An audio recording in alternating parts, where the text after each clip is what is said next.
Bonjour, nous allons voir la dernière technique utilisée par les auditeurs pour contrôler les comptes.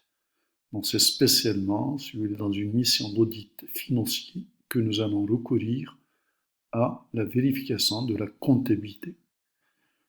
L'auditeur, après avoir échantillonné les éléments à contrôler, elle va procéder à la vérification comptable de certaines écritures. Cet examen est nécessaire pour se faire une opinion sur la régularité et la sincérité des comptes. Il procède donc à quelques vérifications par rapprochement de comptes qui sont en relation entre eux, des comptes d'actifs avec des comptes de passifs, des comptes de bilan avec les comptes de gestion. Nous voyons donc qu'il peut procéder à une vérification de conformité, que les comptes sont apparemment normaux, c'est le contrôle de vraisemblance. Elle va donc prendre le solde d'un compte et essayer de le retrouver mathématiquement en observant les règles comptables à partir d'autres comptes réciproques ou inversés. Il peut également effectuer un contrôle de vérification des valeurs d'entrée d'actifs. Elle va observer donc les règles d'évaluation. Il peut également comparer un compte en observant sa tendance, son évolution d'une année à l'autre. Petit 1, le contrôle de vraisemblance. C'est un contrôle qui permet à l'auditeur de vérifier un compte à partir d'un autre compte. Il va procéder donc à voir le solde d'un compte, est-ce qu'il est normal? Parce qu'il y a certains comptes, par exemple, qui ne peuvent jamais être créditeurs. Le compte caisse, le compte client, et ainsi de suite. Il y a des comptes également qui sont tout le temps créditeurs. Ils ne peuvent jamais être débités. C'est les comptes de dette. Donc, il y a des erreurs de temps à autre, si vous les effectuées par les comptables. Et à un moment donné, un auditeur peut prendre un compte et vérifier que son solde est normal. Elle peut également vérifier, comme nous l'avons dit dans l'introduction, le solde d'un compte à travers les soldes d'autres comptes. Il recherche par ce fait, est-ce que le compte est apparemment correct? C'est le cas de la TVA facturée avec le compte client. C'est le compte de TVA récupéré avec les comptes fournisseurs. C'est le compte de stock en partant des achats et des ventes. Et ainsi de suite. Il y a énormément de vérifications qui peuvent être confirmées à un auditeur que la comptabilité est sérieuse ou non. Donc, nous avons le contrôle de vraisemblance qui consiste à vérifier donc les comptes d'une entreprise en les mettant les uns en face des autres et, en déterminant si ces comptes présentent des soldes qui peuvent être vérifiés par les calculs arithmétiques et qui présentent des soldes apparemment corrects. Si le cas, donc on dira qu'il y a une vraisemblance entre les comptes. Il y a donc une harmonie entre les comptes débiteurs et les comptes créditeurs. Qu'au contraire, il se peut que des anomalies apparaissent et à ce moment-là, l'auditeur doit vérifier d'une manière sérieuse la source de cette anomalie. Donc, ça ne veut pas dire que ce contrôle à lui seul est suffisant. Donc, il faut que l'auditeur procède à d'autres vérifications pour savoir une évolution anormale de compte ou bien un solde apparemment anormal du compte.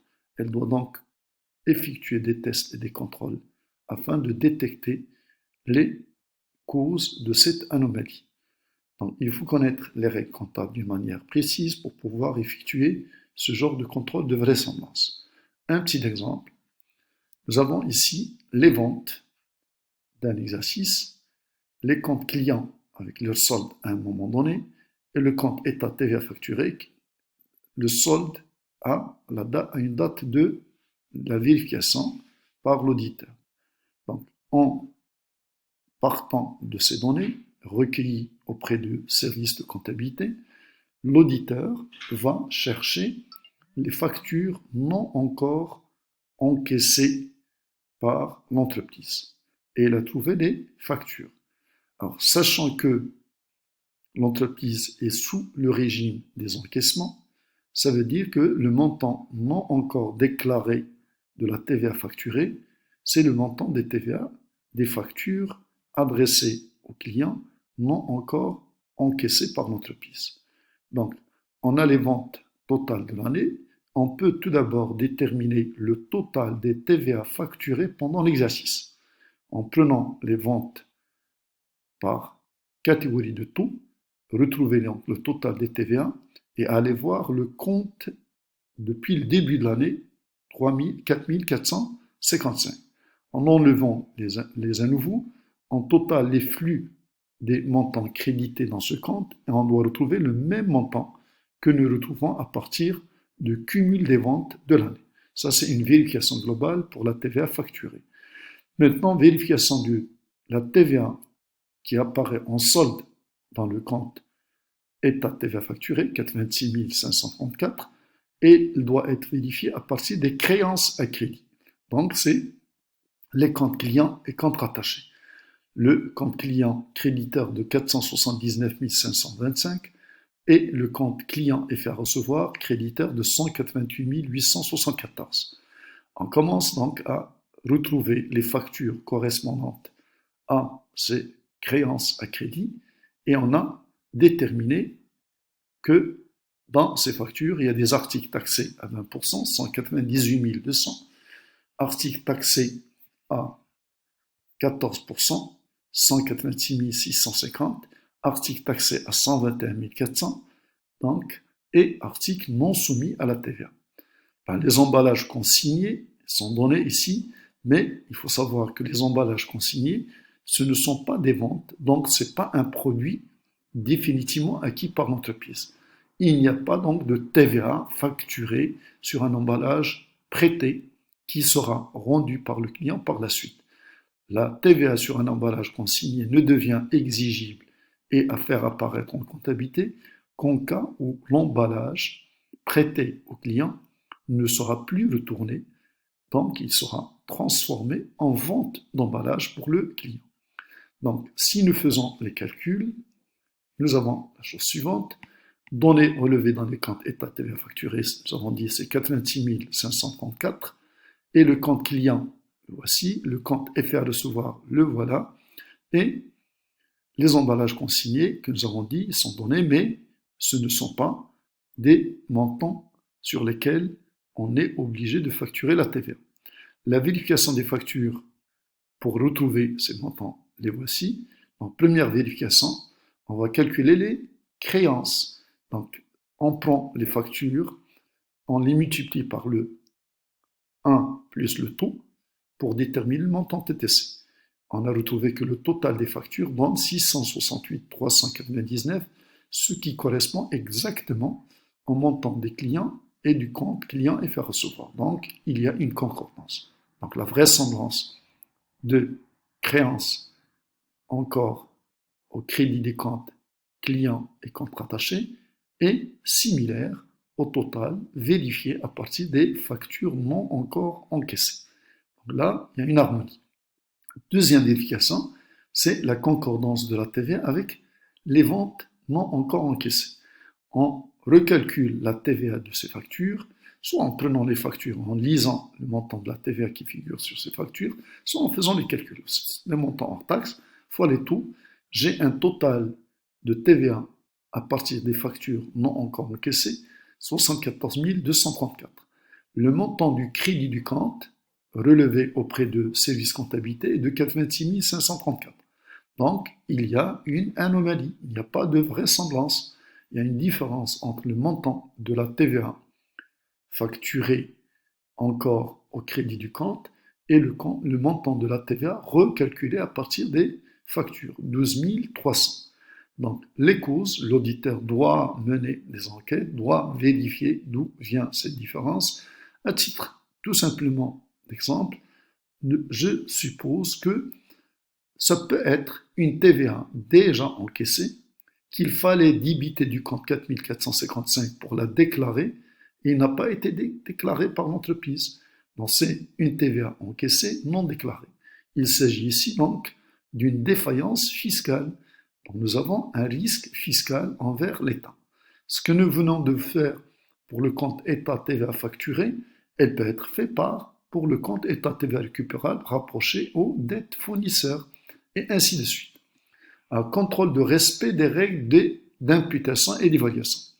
Donc, nous remarquons bien que les règles comptables imposent à ce que la comptabilité soit respectueuse des règles comptables et fiscales. À titre d'exemple, un compte est débité, des comptes seront crédités, le principe double de la comptabilité. Donc là, heureusement que la nouvelle comptabilité informatisée, ce genre d'erreur n'existe plus parce que le logiciel surveille et contrôle le principe double de la comptabilité. Mais l'erreur du choix de compte, ce sont des erreurs qui peuvent arriver encore de nos jours. Et en débitant ou en créditant un compte, elle se peut que nous avons mal choisi le compte concerné et que ce compte présentera à un moment donné des soldes invraisemblables. Donc c'est la raison pour laquelle on contrôle les comptes débiteurs et on voit qu'elles sont tous débiteurs. À titre d'exemple, les clients. Un client, elle ne peut être que débiteur ou à zéro. Il n'a tout payé. Mais quand un client me donne une avance, il se peut que le comptable de l'entreprise débite le compte banque et crédite le compte client. Alors que le compte qu'il faut créditer, c'est un compte de dette envers le client qui s'appelle client avance et compte reçu des clients. Donc si un client est crédité par les avances, il se peut qu'à un moment ou à un autre, il présente un solde créditeur. Puis, il y a les vérifications des coûts d'acquisition à l'entrée. Les règles comptables et fiscales précisent que les règles à retenir, c'est le coût d'acquisition. Et le coût d'acquisition, ça veut dire le prix facturé par le fournisseur augmenté des frais d'acquisition. Donc, certaines charges doivent être obligatoirement rajoutées au prix d'acquisition d'une immobilisation pour pouvoir la comptabiliser à sa valeur d'origine comptable et fiscale. Alors, si on se trompe en comptabilisant une charge qui devrait être rattachée au coût d'une utilisation, on peut avoir une valeur d'origine erronée et parfois de conséquence des amortissements erronés. Puis, vérification des dépenses de l'entreprise. Donc, l'auditeur ne s'assure pas uniquement de l'exactitude de la comptabilité, de la régularité, mais il doit également s'assurer que les charges engagées par une entreprise sont des charges pour l'intérêt de l'entreprise. Donc, toute dépense comptabilisée par le comptable et qui ne concerne pas l'entreprise est une charge privée et non pas une charge de société. Si les administrateurs l'ont fait, donc ils l'ont fait au détriment de l'intérêt des associés. L'auditeur doit être en mesure de détecter les détournements de fonds, les dépenses privées prises en charge par les entreprises. Nous avons un contrôle analytique d'un compte pour des immobilisations. Donc, nous constatons que dans la vérification de la comptabilité, on a un montant, dans la vérification du fichier, on a d'autres montants, et dans les amortissements, nous avons des amortissements qui apparaissent. Donc, le comptable doit être en mesure de vérifier également l'exactitude des montants comptabilisés. Donc, machine A, machine B sont des machines qui ont été cédées, d'après les données, elles sont vieilles, le cumul d'amortissement qui apparaît ici est égal à leur valeur d'origine parce qu'ils ont plus de 10 ans. Donc le prix de ces 100 a été comptabilisé correctement, mais les machines n'ont pas été sorties de la comptabilité. Erreur, la comptabilité, donc la valeur apparaissant dans les comptes ne sera pas égale à la valeur que nous avons trouvée à partir de l'observation physique et des fichiers. Il faut donc mener des calculs et des vérifications afin de retrouver les erreurs et de passer les écritures afin de rendre la comptabilité une comptabilité régulière. Donc voilà un petit peu donc quelques contrôles. Nous allons enchaîner par la suite par le corrigé de cette application. Je vous remercie.